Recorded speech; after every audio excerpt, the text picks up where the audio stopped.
So have you ever wondered why, after a long ride or getting out with your friends on motorcycles, you feel a little bit better? Have you ever thought that maybe physically it's changing you and doing some really good things for your health and well-being? Well, it is. There's scientific studies that show and prove that riding a motorcycle actually increases your positive outlook on life. Guys, every time we roll on the throttle, it releases endorphins, and that increases the pleasure zone in our brain and minimizes those really pesky bad feelings. There's also cognitive functions that are greatly improved by riding a motorcycle.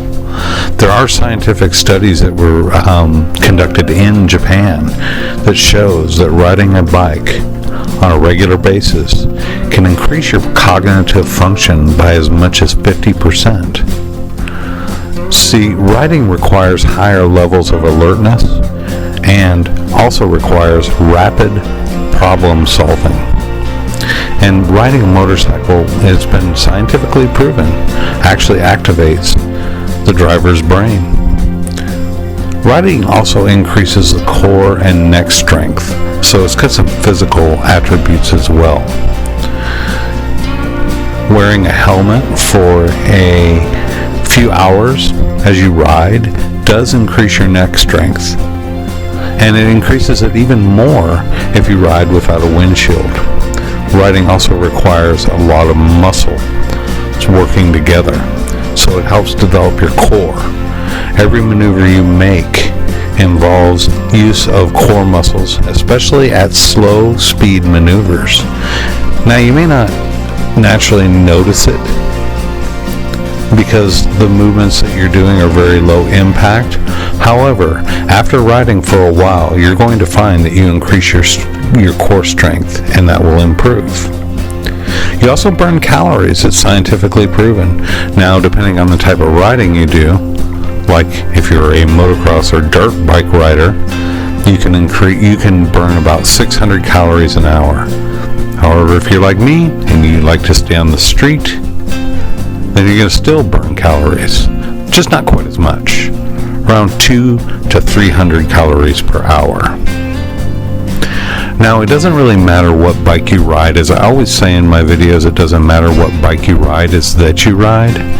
I personally recommend the Honda Shadow750 American Classic Edition, the Aero, anything Honda Shadow is always a good recommendation for me. And the reasons why is that it's a low-cost way to get into motorcycling. It's a very comfortable ride. It has great seating position. It's easy to control. It has plenty of power, but not enough that's going to snap you off the back of the bike every time you roll on the throttle. But again, you don't have to choose the Honda Shadow750. It's what I highly recommend. I highly recommend it for a starter bike, and I also recommend it as a continuing cruising bike for in town, maybe even long journeys. The seat is comfortable enough that you can ride for a long period of time without having to worry about, well, being saddle sore.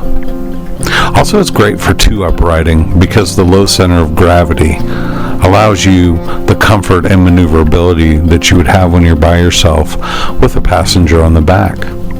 So guys, with all these reasons and all these thoughts as to what is so great about motorcycle riding, and some really true scientific facts that prove that motorcycle riding is good for you, great for your mental health, great for your alertness, great for core strength, and heck, even burning calories.